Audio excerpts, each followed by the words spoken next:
जदि प्रत्येक कथा को बुझेबा को पड़े जे कौनसी बाटरे सफेई देबा को पड़े तो बुझी नियो एवं संपर्क भांगिबा को जाउछि। जेउ मनुष्य तुमको समय देवा जरूरी भावुनी सी कौन तुमको साथ दब। लोके सारा दुनिया रे शांति को खोजते किंतु निज को खोजिबा भूली जाते। बहुत खास होइथांती से लोक जी आपणक कथारू आपणक दुख और सुख कौन जानी पारे। प्रेम रे जदि लुह आसी जाए तेबे बुझी जातु जे प्रेम सच्चा। तुमे मो अपेक्षार गणना करि परिबने ताकू मो हसी हसी दूरेई देली निज जीवन रु जहाकू पाइबा पई ता आगरे कांदी कांदी मागिथिली।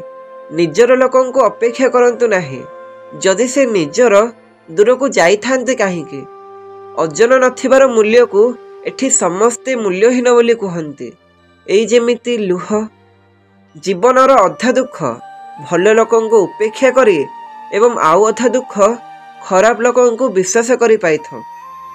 भिक मागिले प्रेम मिलेनी कारण प्रेम ना दयारे मिली थाए ना जबरदस्ती रे। प्रेम तो बास प्रेम रे ही मिली थाए जदि ताहा भाग्य रे थाए। समय बहुत किसी शिखई दिए लोकंक सह बंचिबा बे आउ लोकंक बिना बंचिबा बे।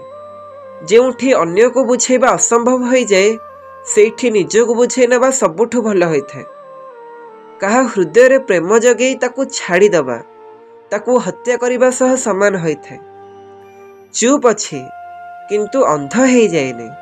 लोकंकर स्वार्थ को चिन्हिछि आवश्यक मेंटिला परे तांको व्यवहार केमिति हुए ताहा भी जानिछि।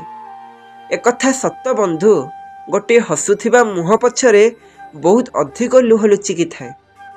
भल पाइबा भूल नुहे किंतु भूल मनीष को भल पाइबा निश्चय भूल होइथे।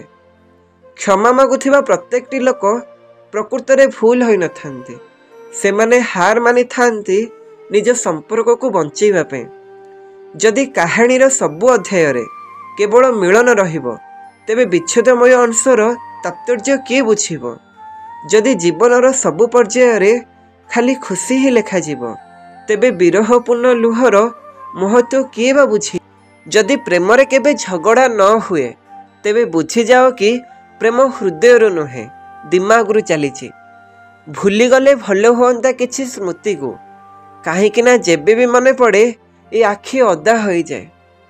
सतरे मु बकाटे निज लोक भाभी सबु दुख बांटी देली किंतु सीए ग्रहण कला मो दुर्बलता आउ सीए एबे मो दुर्बलतार फायदा उठाउछि आउ बारंबार हृदय को कष्ट दउछि।